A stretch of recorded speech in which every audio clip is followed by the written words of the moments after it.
This is Jack and Heerod's adventure along the Sound Transit's Link Light Rail one line in Seattle. We're going to talk about some of the aspects of the light rail, how people use it, other transit thingies, and bonus, Joe Biden ruins our day.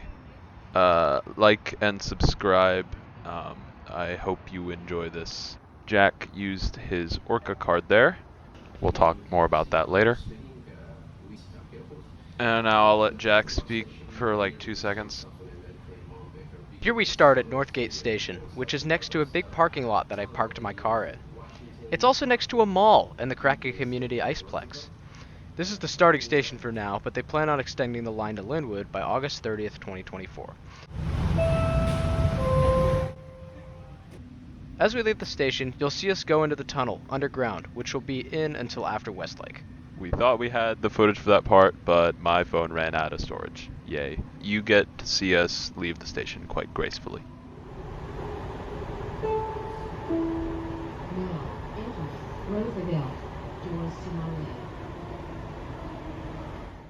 Roosevelt Station services the neighborhood and high school of the same name along with the Green Lake area.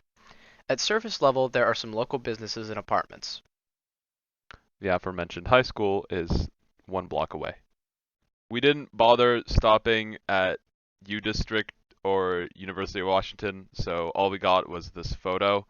But they're good stations. They service the U District area, which is lots of businesses there, and that's probably where my dorm is going to be when I go off to college. And the University of Washington station is right by Alaska Airlines Stadium, which we will have our graduation at, and lots of college football games and that sort of thing is there. This project was done on May 11th, and we decided not to stop at Capitol Hill Station, and I'll let you do your research on why we didn't.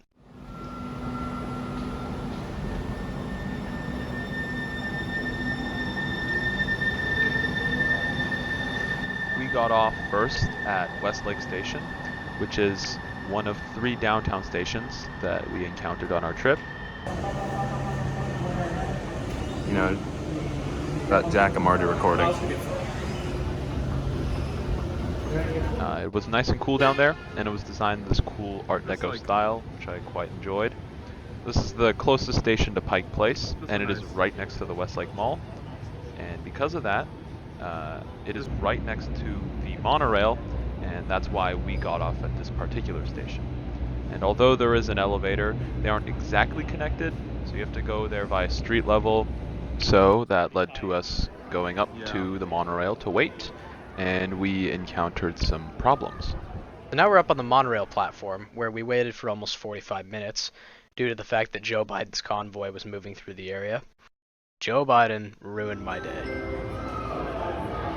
The train has arrived. Please sit back to allow passengers to exit before boarding the train. We got lucky, and I got to do a sort of impromptu interview with a commuter on the monorail sitting next to us while Jack was filming this video. I asked about her experience with Sound Transit in King County Metro, and she highlighted how she actually uses the monorail for transit and how she actually wished it had more hours. She says that she uses public transit every day, and that even with the drawbacks to the monorail, she still preferred it over the buses because of their infrequent and schedules that don't line up. After our experience on the monorail, we went to the Seattle Center Armory for lunch. Keep eating.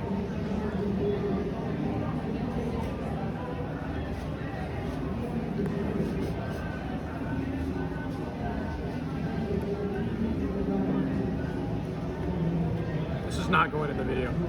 Oh, it is. What? Anyway, cool fact about the monorail, since 2019 they also accept Orca Card, which is Sound Transit and King County Metro's convenient way of paying for rides and that sort of thing. And for students, it's actually free, so you should get one already if you don't have one. At this point, we got sick and tired of tourist traps and failed technology that never really kicked off, so we got back on the one line.